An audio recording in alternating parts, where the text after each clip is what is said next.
संतप्त मानस शांत हो, जिनके गुणों के गान में ये वर्धमान महान विचरे हमारे ज्ञान। अभी अंतिम छंद आप पढ़ रहे थे और उसमें लिखा है कि मूढ़ जनों को इस तरह ज्ञान मात्र समझाए। ज्ञान मात्र जो हमने भगवान आत्मा को कहा था पूरे समय सार में, और कुछ लोगों को उसमें शंका थी कि ज्ञान मात्र कैसे हो सकता है, तो उनको हमने ये बात समझा दी। इस प्रकार अनेकांत अनुभूति में उतरा आत्म राय। इस तरह से भगवान आत्मा जो अनेकांतमय है वो हमारी अनुभूति में उतरा। और अनेकांत जिन देव का शासन रहा अलंघ्य। अनेकांत का जो शासन है जिनेन्द्र भगवान का वो अलंघ्य है, किसी के द्वारा लंघन किया नहीं जा सकता है। और वस्तु व्यवस्था को स्थापित कर स्थापित स्वयं प्रसिद्ध। इसने वस्तु व्यवस्था को स्थापित किया और फिर स्वयं स्थापित हो गया। कौन? अनेकांत। अनेकांत माने भगवान आत्मा। अनंत गुणों का पिंड जो भगवान आत्मा है उसका नाम है अनेकांत। वहाँ प्रतिज्ञा की थी कि स्वादवाद की शुद्धि के लिए और वस्तु तत्व की व्यवस्था को बतलाने के लिए जो अनेकांत स्वरूप है, अनेकांत स्वरूप है आत्मा का, उसको यद्यपि हमने बहुत कह दिया फिर भी मनाग भूयो भी चिंतते, थोड़ा बहुत अब द्वारा कहते हैं। इस तरह उनने यहाँ तक अनेकांत, श्यालवाद और बस जैन दर्शन की वस्तु व्यवस्था, वो ये समझते हैं कि हमने इसको बहुत अच्छी तरह समझा दिया। अभी अनेकांत और श्यालवाद पर लेख लिखने को बोले किसी को जैन धर्म के संदर्भ में, तो इसमें जो अपन बातें पढ़ रहे हैं तब से लेके अब तक, उनमें से कोई एक पंक्ति भी लिखेगा कि बोलेगा? आचार्य इतने संतुष्ट हैं अपने मन में कि हमने तो ऐसे बहुत बड़ा काम कर दिया है कि हमने अनेकांत स्वरूप भगवान आत्मा को शादवाद के माध्यम से जैन दर्शन की असली वस्तु व्यवस्था सबके सामने स्पष्ट कर दी। उन्होंने वो प्रतिज्ञा वाक्य था और ये समापन में कहते भैया हमने जो प्रतिज्ञा की थी वो प्रतिज्ञा हमने पूरी कर दी। और हम देखते हैं पूरा पढ़ जाते हैं आदि से अंत तक, लेकिन हमारी समझ में न अनेकांत आता है, न शादवाद आता है, न जैन दर्शन की वस्तु व्यवस्था। तो लगता ही नहीं इसमें अनेकांत शादवाद का क्या। अगर अनेकांत शादवाद में भाषण कराओ तो देखो बड़े बड़े विद्वान जितने जैन समाज के होंगे, तो मैं कोई और नहीं कहना चाहता हूँ, विद्वान वाने सब होंगे, सारी सुंदर भी विद्वान है और विद्वान तो विद्वान हैं, गृहस्थ भी यदि अध्ययनशील है वे भी विद्वान है, तो वो एक से भी जाकर वो सुनाएगा जैन दर्शन अनेकांत है तो तुम भी सच्चे और हम भी सच्चे। उसकी अनेक अपेक्षाएं हैं, किसी अपेक्षा हमारी बात सत्य हो सकती है, किसी अपेक्षा तुम्हारी बात सत्य हो सकती है, क्यों? किसी अपेक्षा ईश्वर जगत का कर्ता हो सकता है और किसी अपेक्षा नहीं भी हो सकता है। ऐसा अनेकांत शादवाद सारे विद्वान सारे संत इस देश में समझाते हैं। पर उन्होंने ये अनेकांत शादवाद का, मैं इसलिए उनके लिए नहीं कह रहा हूँ, वे तो सुन ही नहीं रहे, मैं तुम लोगों के लिए कह रहा हूँ कि अभी तुमको एक 10 पेज का लेख लिखना है अथवा 1 घंटा बोलना है, 1 घंटा, अपन ने तो कितने घंटे बोला, तो अनेकांत शादवाद का सब्जेक्ट हो और इस पे ही बोल के आपको ये संतोष हो सकता है कि मैंने अपने विषय को पूरा कर दिया। हम तो विषय भी बनाएंगे शांति जी, तो उसमें एक भी इसका एक भी विषय नहीं आएगा, वही आएगा उसकी अपेक्षा जी अपेक्षा जी अपेक्षा जी आएगा जी आएगा।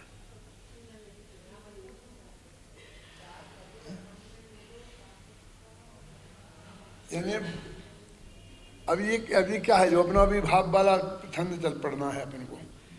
अब उसी को पढ़ते हैं तो उसी के संदर्भ में सब बात आ जाएगी, क्यों आज आपको कह रहा हूँ पढ़ो भाव वाला छंद। तो कौन सा 58 है?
शांति जी 258 छंद की जो तीसरी लाइन है उसमें एक मात्रा ज्यादा नहीं है, है ना?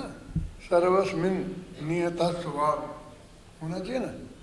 सर्वस्मान बहुत बड़ी मात्रा, आगे जरूरत क्या है? क्यों है? तो देखना है इसको गहराई से कि ये मेरे ख्याल से ये मात्रा कम होनी चाहिए। सर्वस्मिन नियता स्वभाव भवना, सीधा सीधा शब्द है। सर्वस्मिन है ना, ये सर्वस्मिन नियता स्वभाव भवन है। सर्वस्मिन मान कहाँ से आ गया है?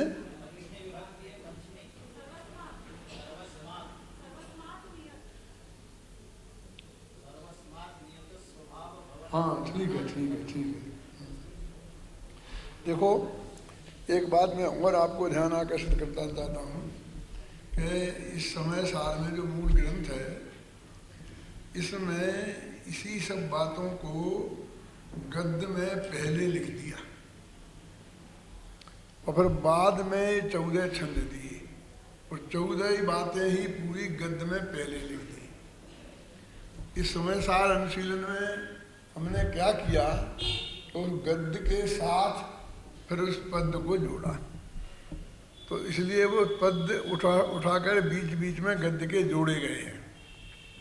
तो आप जो दोनों का स्वाध्याय करेंगे तो आपको कुछ अटपटापन लगेगा और हजारों में से एक आध कोई प्रश्न खड़ा होगा कि ये कैसे है, ये तो है ही नहीं, तो समूल में तो ऐसा है ही नहीं, है ना। इनने पहले गद्य में वही बातें लिख दी पूरी और फिर पद्य में 14 छंद बनाए। हमने वो दो बातों का एक जोड़ा बनाया, जैसे भाव कहा है ना जी, भाव संबंधी, क्षेत्र संबंधी, काल संबंधी, तो उनके साथ में वो गद्य वो पद्य जोड़ दिया। यदि ऐसा नहीं करते तो इसमें तो क्या हुआ कि तत्काल पहले गद्य लिख दिया और तत्काल फिर छंद लिख दिए, और हमें तो उसकी व्याख्या करनी थी। तो बीच में अम्बेचंद के साथ जयसेन और गुरुदेव और जयचंद छाबड़ा और अपनी टिप्पणी और सब जितना 2000 वर्ष में लिखा गया समय साथ पर, उसमें कोई नए नए बिंदु हों तो उनको भी लिखने थे। तो उसमें 5-10 पेज जो लिखे गए, उनकी वजह से वो छंद बहुत दूर जाके पड़ जाते थे। और फिर एक दफे पूरा व्याख्यान करो तो गद्य के आधार पर उसी विषय को कर दो, और फिर पद्य पढ़ो तो फिर वही का वही व्याख्यान द्वारा आप रिपीट करो। इसलिए कम से कम उनकी व्याख्यान करने में, वो इसमें जो हमने लिखा है उसको हमें 2 दफे लिखना पड़ता ईमानदारी से, कि गद्य के अर्थ करते समय पूरा का पूरा वही बातें लिखनी पड़ती, और पद्य का अर्थ करते समय भी पूरी की पूरी वही बातें लिखनी पड़ती। तो वो विषय डबल 2 दफे नहीं लिखा जा रहा है, इसके लिए वो किया गया है। अभी ये बहुत ही आश्चर्य है कि अभी ये जगत को हम नहीं समझाएं तो किसी की समझ में नहीं आता ये क्या किया है, कैसे किया है, क्यों किया है। उधर विकल्प ही नहीं दौड़ता है कि जब इसे पढ़ता है तो इसे पढ़ लेता है, जब इसे पढ़ता है तो इसे पढ़ लेता है। दोनों को मिलान करके पढ़ते ही नहीं है। 2 किताबें एक साथ रखकर पढ़ने की हमारी आदत ही नहीं है, लेकिन होना चाहिए ना कि जो हमने इस मामले में, गाथा के मामले में अमृतचंद क्या कहते हैं, तो जयसेन क्या कहते हैं, तो जयचंद क्या कहते हैं, तो पांडे राजमल जी क्या कहते हैं, तो बनारसी दास क्या कहते हैं, गुरुदेव क्या कहते हैं, तो ये सब बातें एक साथ जानने में आना चाहिए ना। अलग अलग पढ़ेंगे तो आपको कभी पता ही नहीं चलेगा उनने क्या लिखा, इनने क्या लिखा। अब दोनों में से जो चीज़ आपकी स्मृति में रह जाएगी आप उसे सच्ची मान लेंगे, और दूसरे की जब बात आगे दूसरा विद्वान कहेगा तो सिलट पड़ेंगे आप, बस खत्म। आप मुझे तो पक्का याद है, मेरे पेज नंबर याद है, सब याद है, लेकिन तेरा पक्का याद कहाँ है? वो जो दूसरी जगह दूसरे आचार्य ने कहा वो बात कह रहा है ना। ऐसे बोलते कंपैरेटिव स्टडी, माने तुलनात्मक अध्ययन। इसलिए मैं बोलता हूँ समय सार में 2000 वर्ष में जो कुछ लिखा गया है वो सब इसमें है। इसमें माने वो इसके साथ जो कितने पेज हैं, 2350 पेज हैं। 2350 पेज के 5-6 वॉल्यूम है ना, तो उनमें वो सब लिखा गया है जो समय सार की एक गाथा के बारे में 2000 वर्ष में लिखा गया और बोला गया।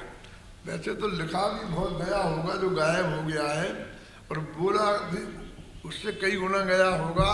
तो किसके कैसे बनते, किसका छटता है, किसके रहता है कायम, तो किसको पता है? अरे उसको ही पता नहीं है कि मैंने पहले इस गाथा का अर्थ किया था 10 साल पहले, तो वो और अभी अर्थ कर रहा हूँ, उसमें क्या अंतर है।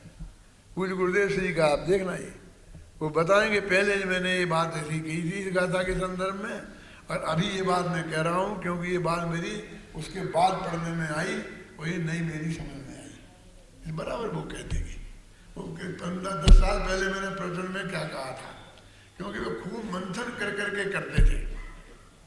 हमें रहना चाहिए कि इसी गाथा का अर्थ है पहले मैं क्या करता था और अब मैं क्या कर रहा हूँ, तो उसको अंतर को हमें स्पष्ट करना चाहिए ना। अब मैं आपको एक कल थीम बताई थी, एक ही थीम है कि ये जो भूले हैं, जो ज्ञान मात्र भगवान आत्मा को कहा था तो वो गलत है। तो वो ये कहते हैं कि ज्ञान का ज्ञेयों के साथ, ज्ञेय माने सारा जगत। कुछ गुरुदेव श्री का प्रवचन भी आप सुन रहे थे, तो गुरुदेव बता रहे थे ना, आदान पमानम प्राणम रेय पमानमो दिष्ठम रेयम लोया लोयम तम अपाहुषाब गयम। कि आत्मा ज्ञान प्रमाण है। माने आत्मा कितना है कि जितना ज्ञान है, तो ज्ञान कितना है कि जितना आत्मा है, कि दोनों बराबर है। क्यों कि यदि ज्ञान से बड़ा आत्मा होगा तो जितना बड़ा होगा ना ज्ञान से, वो उतना आत्मा अज्ञानमय हो जाएगा, अचेतन हो जाएगा। समझ में आए ना? तो अचेतन तो आत्मा का लक्षण नहीं है। तर्क समझ में आया कि नहीं आया? कि जैसे देखिए ज्ञान इतना है और आत्मा इतना बड़ा है, तो इतना है आत्मा तो ज्ञानमय रहेगा और बाकी का आत्मा अज्ञानमय हो जाएगा। इसलिए ऐसा नहीं हो सकता है। और ज्ञान यदि बड़ा हो और आत्मा छोटा हो तो फिर तो आत्मा को कोई कभी अज्ञान में होने का प्रसंग नहीं रहेगा ना। लेकिन वो जो ज्ञान है जो आत्मा से आगे बढ़ गया है, वो अपना आश्रय के बिना, तो आत्मा के आश्रय से होता है वो, और आत्मा में से होता है वो निराश्रय हो जाएगा। इन दो तर्कों के आधार पर गुरुदेव श्री समझा रहे थे कि आत्मा और ज्ञान दोनों बराबर हैं। अभी एक अपेक्षा है जी, दूसरी अपेक्षा है आत्मा में ज्ञान जैसे अनंत गुण हैं, तो अनंत गुण बड़ा है। ज्ञान उसका एक अनंतमा भाग है, वो दूसरी अपेक्षा है। अभी तो ये कह रहे आत्मा और ज्ञान बराबर है, और इस तर्क से क्या सिद्ध कर रहे कि फिर भैया आत्मा ज्ञान के बराबर है तो ज्ञान कितना है? क्योंकि हमें तो जैसे सांपनाथ वैसे नागनाथ। इनका नाम क्या है? सांप। सांप, ये सांप किसे कहते हैं? नाग को नाग किसे कहते हैं? हमें दोनों ही का पता नहीं है। हमें तो जैसे सांपनाथ और वैसे ही नागनाथ, आप समझ रहे ना? तो वो कहे तुमने हमसे कही कि आत्मा कितना है, ज्ञान के बराबर है, तो हम पूछ रहे ज्ञान कितना है ये बता दो। तो उनने कहा ज्ञान ज्ञेयों के बराबर है, क्योंकि सब ज्ञेयों को जानता है, इसलिए जितने ज्ञेय हैं उतना ज्ञान है। कि हमें ज्ञेय का भी पता नहीं है कि ज्ञेय कितना है। तो ज्ञेय लोकालोक प्रमाण है, जो सारी दुनिया लोकाकाश में जो अच्छे द्रव्य हैं वे और अलोकाकाश, ये सब ज्ञेय है। ज्ञेयम लोया तम्मा माने इसलिए अपात सभ्य ज्ञान, तो ज्ञान सर्वगत हो गया, ज्ञेयों के बराबर हो गया ना। और ज्ञेय सारी दुनिया है, तो ज्ञान भी इतना बड़ा हो गया, और ज्ञान उतना बड़ा हो गया तो आत्मा उतना बड़ा हो गया। जैन दर्शन में इस अपेक्षा से आत्मा को सर्वगत माने व्यापक कहते हैं। अब एक जो मत है जो ये मानता है कि भगवान आत्मा बिल्कुल जगत में व्याप्त है, सिया राम में सब जग जानी कि सर्वम खलुदम ब्रह्मा, सारा जगत ब्रह्ममय है, जो है ना, वो जो मत है वो एकांत से मानता है। हम भी किसी अपेक्षा अपने भगवान आत्मा को सर्वगत मानते हैं। क्या जैन दर्शन में बुद्ध वेदांत का पक्ष है, वो जैन दर्शन को एकांत से नहीं लेकिन साधवाद के मर्यादा के भीतर स्वीकृत है। इसके लिए प्रवचन साल में रहेगा था, कौन सी 22वीं है? 23वीं 22-23वीं का था। मैंने कहा ना प्राण प्रमाणम प्राणम देय प्रमाणम, मतलब ये कौन शतक में संग्रहित की है, क्योंकि मुझे बहुत महत्वपूर्ण विषय लगा और लोगों को ख्याल में ही नहीं आता क्या कह रहे हैं। कौन शतक में 10वीं नंबर की क्या कहा है कि आत्मा का हम स्वरूप बता रहे, तो हमें आत्मा कितना लंबा चौड़ा है वो बताना चाहिए ना। तो आपको ये बात यहाँ क्यों कह रहे हो? क्योंकि ज्ञान और ज्ञेय माने सालों का लोग और ज्ञान माने अपना भगवान आत्मा। अब देखो, अब मुझे एक बात और महत्वपूर्ण भी बताना चाहता हूँ कि 2 तरह की महासत्ता होती है, इससे संबंधित है। एक बोलते हैं अवान्तर महासत्ता और एक को बोलते हैं वो महासत्ता। एक बोलते हैं सादृश्य तत्व के आधार पर जो होती है वो महासत्ता और दूसरी अवान्तर महासत्ता। तो हम एक अपेक्षा से अपन खूब रटाया है, बस मैं भगवान आत्मा, मैं भगवान आत्मा, देह से भिन्न, राग से भिन्न, इससे भिन्न, उससे भिन्न, सबसे भिन्न है ना। बिल्कुल एक जो अपना जो द्रव्यगुण पर्याय है, और एक पक्ष तो अपना द्रव्यगुण पर्याय में पर्याय भी निकाल दो, गुणभेद भी निकाल दो, जितना निकाल सकते निकाल दो, छील छाल के ऐसे कर दो एकदम। क्या ऐसा बात वाला है। इसलिए हमको महासत्ता वाला बात ध्यान में नहीं आता कि जैन दर्शन में एक अपेक्षा ऐसी भी है जिस अपेक्षा हम सब माने अपन और पुद्गल, अपन और धर्मद्रव्य, अधर्मद्रव्य, आकाश द्रव्य, समझ गए ना, ये सब एक है। जैन दर्शन का ये एक पक्ष है। एक पक्ष माने अनेकों में से एक नहीं, बल्कि दो पक्ष हैं कि हम अपने अवान्तर सत्ता के भीतर बिल्कुल सीमित हैं। स्वरूपास्तित्व में कि बाहर गए तो मिथ्या दृष्टि हो जाएंगे, उनमें अपनापन किया तो। लेकिन एक नए ऐसा है कि जिसमें सब अपने हैं। उत्पाद व ध्रुव युक्त सत्य वाला है। जो सत्य है वो मैं हूं, क्योंकि मेरा संबंध उसके साथ हो गया तो मैं ऐसे भेद करूंगा तो फिर अब वो अभेद महासत्ता कैसे आएगी? पॉइंट समझ में आया ना? वो महासत्ता हमारे ध्यान में ही नहीं है, और हम उसकी अवान्तर सत्ता पर, और बहुत से लोग उस महासत्ता के बीच के बहुत भेद है। एक शुद्ध महासत्ता होती है, वे अशुद्ध महासत्ता होती है। तो उन किसी अशुद्ध महासत्ताओं को ही अब मैं हूँ मान लेते हैं। अब उसने जैन धर्म में मिथ्या दृष्टि कहा उसे, क्योंकि जो वो अवान्तर सत्ता स्वरूपास्तित्व, उसके आधार पर ही सम्यक दर्शन होता है। उसमें अपनापन करने से सम्यक दर्शन होता है। वो महासत्ता वाले आत्मा में अपनापन करने से सम्यक दर्शन नहीं होता। इसलिए अध्यात्म में उसको ही महत्व देता है। लेकिन पंचाध्यायी में तो महासत्ता का कितना वर्णन किया है ना। और इधर सत्ता स्वरूप अपने ग्रंथ ही है, उसमें महासत्ता की मुख्यता से बात आती है। तो यहाँ पर वो कह रहे हैं कि वो महासत्ता वाली बात आ गई कि सारा गे तो लोकालोक है।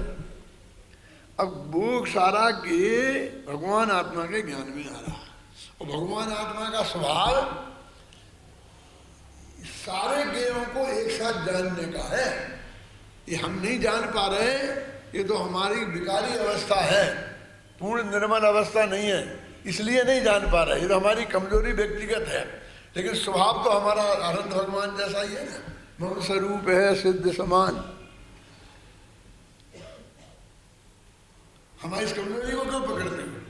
तो सारे लोकालोक हमारे ज्ञान में प्रति समय झलके। अब उस समय हम उस अवान्तर महासत्ता में अपनापन रखें क्या, और महासत्ता के साथ का जो हमारा संबंध है उससे इनकार नहीं करें। इसका नाम अनेकांत श्यालवाद है, जो यहाँ समझा है। अब फिर कहता हूं कि हमारे सारा लोकालोक हमारे ज्ञान का गेय बनता है। तो भैया जो हमारे ज्ञान का गेय बने वो अपना थोड़ी हो जाता है। अपना आत्मा भी ज्ञान का गेय बनता है, और वो अपना है। जैसे लोक में अरबों महिलाएं, मतलब 6 अरब लोग हैं ना, तो 3 अरब तो महिलाएं होंगी, 3 अरब तो महिलाएं होंगी ही ना। और वे हमारे ज्ञान की गेय बनती रहती है निरंतर। उनमें से हजारों बनती होंगी, लाखों बनती होंगी, केवल ज्ञान के सब बनती हैं। तो जो महिला हमारे ज्ञान का गेय बनी वो अपनी पत्नी हो गई। अपनी पत्नी भी तो अपना ज्ञान का गेय बनती है कि कहाँ बनती है? मैंने उनमें एक ही तो अपनी पत्नी है जिसके साथ हमने 7 फेरे लिए हैं, धर्म की वेदी में ये किया है। मतलब ये है कि गे बनने मात्र से कोई महिला अपनी पत्नी नहीं हो जाती। तो गे बनने मात्र से कोई पदार्थ अपना नहीं हो जाता। इस आत्मा की, मिथ्या दृष्टि आत्मा की ऐसी स्थिति है अज्ञानी की कि जो गे बनता है वो इसके बाप है। क्या जिसे जाना वो बन मेरा गे। तो इसमें 2 तरह की गलती करता है कि या तो वो अपना जिसे हमने जाना तो उस रूप अपने को मान लेता है। क्या जो हमारे ज्ञान का गे बना उसे रूप है। जहां मिली 2 वहीं रहे सो। हमें तो देखो गाय भैंस कुत्ता बिल्ली होते हैं ना, जो आदमी पुचकार करके 2 रोटियां खिला दे तो अच्छा पुचकार करके रहे, उसका गुलाम बन के रह जाता उसके घर में, फिर रहता कि नहीं रहता। तो हमारी ये हालत हो गई है कि जो गे हमारे जानने में आता है, जो हम हमारी गरीब हम तो दे ही हैं। तो ऐसे लोग अपने को परिरूप माने गे रूप मान लिया उनने, तो वे स्वा के अस्तित्व से इनकार करते हैं, इसलिए नाश को प्राप्त होते हैं। वे अज्ञानी हैं, वे पशु हैं। वो कहते हैं वो पशु क्यों लिखा। कभी कभी ऐसा लगता है कि आचार्य को इतना गुस्सा आता है, लेकिन इतना तो नहीं आना चाहिए। इतना तो सोनिया गांधी को भी नहीं आता और नरेंद्र मोदी को भी नहीं आता। क्यों? ये तो पशु कह रहे हैं। उस भगवान आत्मा को बेचारी की गलती क्या हो गई। क्यों? वही भगवान है ना, वो आत्मा। क्या उसने जो ज्ञान उसके ज्ञान में आया और उसने अपनापन कर लिया, वो उसको अज्ञानी पशु कह रहे। ये कैसा है? क्यों कि पशु को 2 रोटियां खिला दे, 2 हाथ फेर ले तो बस वो उसका अपना हो जाता। नहीं तो कुत्ता नहीं लिखा, क्योंकि कुत्ते में ये सबसे ज्यादा गुण होता है।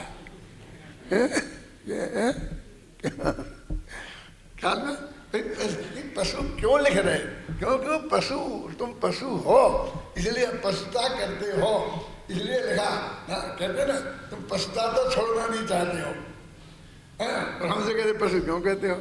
ये ब्रह्मचारी परशुराम जी थे इंदौर में, बहुत अच्छे रुचि वाले, बहुत अच्छे स्वाध्यायी, बहुत अच्छे सज्जनोत्तम महापुरुष थे। और मेरा सारी जिंदगी उनसे बहुत गहरी मित्रता रही है। वो अपने भाषण में एक बात कहते थे, जब भी कोई बात आती थी ऐसी, तो वो कहते थे कि चमरोई तो छोड़ना नहीं चाहते और चमार कहने से चिढ़ते हो। पुराना उनके दिमाग में कहीं से जमा हो रहा।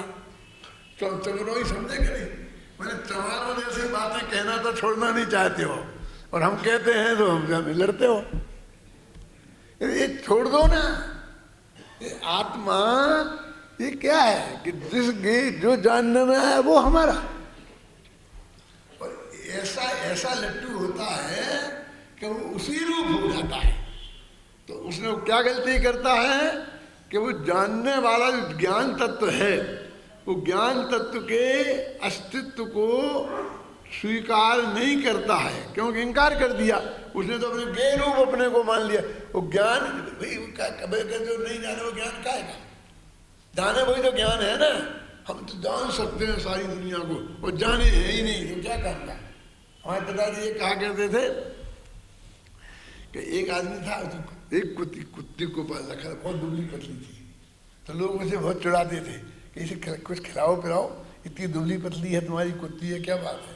तो वो कहते थे कि अरे वो इतनी है कि वो मन धरे तो शेर को टोर खाए, इतनी ताकतवर है, लेकिन कभी मन नहीं धरेगी। तुम्हारा ऐसा ज्ञान किस काम का जो कभी जानेगा नहीं। तो शक्ति तो इतनी है कि वो सारी दुनिया को जान ले और अपने आत्मा को जान ले, और तुम भगवान और हम तो जैसा, लेकिन जाने है ही नहीं, निकले से निकला ही नहीं। क्यों? तो वो शक्ति किस काम की? इसलिए वो उस शक्ति के रूप से विद्यमान होने पर भी वो प्रकट में नहीं होने से उसे अज्ञानी पशु कह रहे।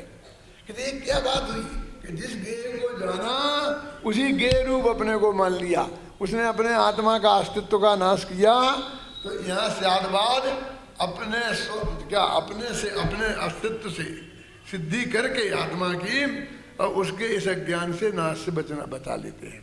और दूसरे क्या गलती करते हैं कि जो उनके ज्ञान में आए उन सब को अपने में मान लेते हैं, ये तो उनमें शामिल हो गया, ऐसा अपना नाश किया, समझ गए ना।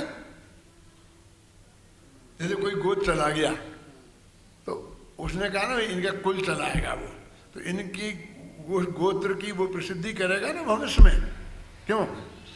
लेकिन उसने अपना गोत्र छोड़ दिया ना, तो अपने गोत्र की प्रसिद्धि तो नहीं करेगा ना कैसे?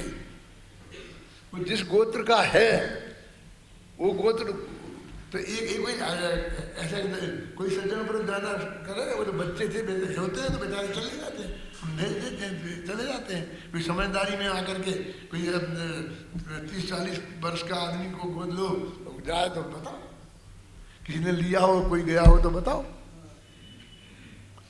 है? मैं अपने बाप को छोड़ दूँ, माँ को नाम बदल दूँ, अक्षर बदल दूँ, गोत्र बदल दूँ, सभी बदल दूँ, मैं अपने सबके लिए कुछ नहीं करूँ, तेरे लिए सब कुछ करूँ। फंसा लिया बच्चों को तुमने, जितने बच्चों को फंसा लिया लोग, छोटे थे बेचारे जब जानते नहीं थे कुछ, क्यों ये क्या होता है। तो ऐसा ही अपने आत्मा को खो दिया, गेमय हो गया, ये पहले नंबर का गलती करने वाला। और दूसरे नंबर का कि वो सारा के जो अपना हो गया वो सारे विश्व को अपने में समाये देता है। कहते वो अभी तो एक को जाना उसने और एक को अपने में माना, लेकिन स्वभाव तो सबको जानने का है। यदि इसी लेन पे चलता रहा तो एक दिन क्या आएगा कि जिसको जानेगा मन सारा लोग का लोग को जानेगा, तो स्वभाव है तो सबको अपना मन अपने में समाहित कर लेगा। तो उसने क्या गलती की बोलो?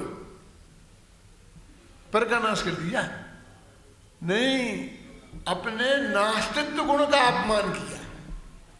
अपने में पर की नास्ती जो थी गे की, तो उसने इन्होंने अपने अस्तित्व गुण को नाश किया था पहले वाले ने, और दूसरे ने क्या किया? नास्तित्व गुण का नाश किया।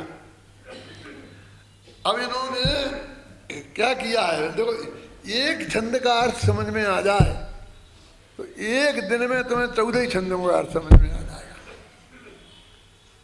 अब वो उनने क्या कहा 8 छंद कैसे बना दिए कि एक में पर क्षेत्र और स्व क्षेत्र को ले लिया, एक में परकाल स्वकाल को ले लिया, एक में स्वद्रव्य पर द्रव्य को ले लिया, और अपना ये जो अपन पढ़ रहे हैं एक में स्वभाव और एक में प्रभाव को ले लिया।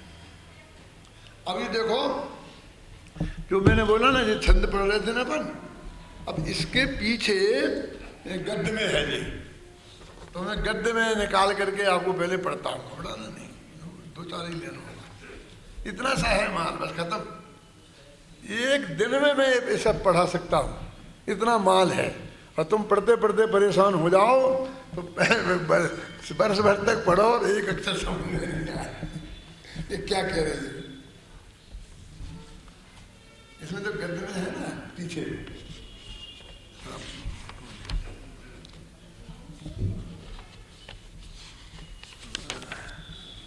कौन सा 10वां है? 11-12, ये 3 लाइन है संस्कृत की, नीचे पढ़ो 11-12, पेज नंबर 576। स्वभाव और प्रभाव, जब यह ज्ञान मात्र भाव जानने में आते हुए पर भावों के परिणमन के कारण, समझ गए ना, जानने में ज्ञायक स्वभाव को परभाव रूप मानकर नाश को प्राप्त होता है। मैंने अपने ज्ञान स्वभाव को पर गे रूप मान लिया, तब उस ज्ञान मात्र भाव का स्वभाव से सत्पना प्रकाशित करता हुआ, भगवान आत्मा ज्ञान मात्र है, उसका स्वभाव से सत्पना प्रकाशित करता हुआ अनेकांत ही उसे जीवित रखता है, नष्ट नहीं होने देता। ये अनेकांत का काम है, समझे ना। अब दूसरा पक्ष 3 लाइन का, जब यह ज्ञान मात्र भाव सर्वभाव में ही हूँ, जो उसके जानने में आए वो सब में ही हूँ, इस प्रकार परभाव को ज्ञायक भाव रूप से मानकर अपना नाश करता है, तब उस ज्ञान मात्र भाव का परभाव से असतपना प्रकाशित करता हुआ अनेकांत ही उसे अपना नाश नहीं करने देता। आगे ना परभाव से जो नास्तित्व है उसका नहीं समझने से दूसरे नंबर की गलती होती है, और स्व के अस्तित्व नहीं समझने से पहले नंबर की गलती होती है। अरे भाव में है, अब नीचे ऊपर पढ़ो सारी पंक्तियां, तो बस ऐसा ही क्या ऐसा पर्याय में होगा, फिर ऐसे ही क्या ऐसा यही पंक्ति क्षेत्र में होगी। अभी एक पंक्ति रट लो तो सारी पंक्तियां तुम बना बना करके बोल सकते हो, फिर उसे दूसरे और याद करने की भी जरूरत नहीं, कंठस्थ हो जाए सर्वज्ञ। अब अभी छंद देखो, पढ़ो आप छंद जो अपन ने पढ़े थे ना। अभी देखो अपने पास समय नहीं है, अपन 10 मिनट लेट हो गए, 5 मिनट और लूंगा। देखो ये छंद हिंदी में पढ़ो।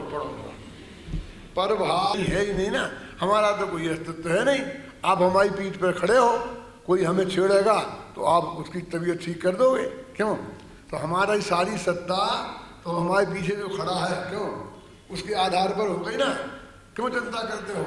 नेपाल कितना छोटा सा देश है, लेकिन उसकी पीठ में चाइना है ना, तो वो भारत के सामने जांग ठोकता है।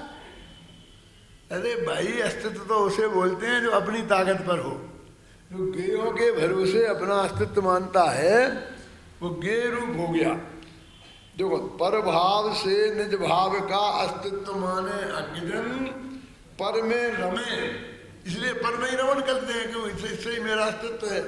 और जग में भ्रमे, ईसाई दुनिया में घूमते हैं, माने तद्रुगति भ्रमण करते हैं।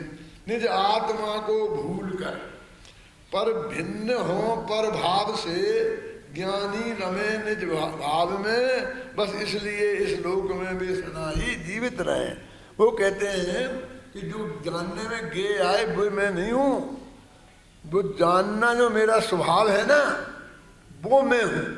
तो उन जो जानने में आए उनसे जानने के स्वभाव को भिन्न जानकर उसमें अपना अस्तित्व मानना, इसका नाम पहले नंबर का ये शादवाद का वो है। और अब दूसरा, सब गे ही है आत्मा, यह मान कर स्वच्छंद हो। जब सभी मैं हूँ तो मुझे कहीं जाने में क्या डर? जब सभी महिलाएं मेरी पत्नी हैं तो मुझे किसी से भी कोई भी व्यवहार करने में कैसे संकोच हो?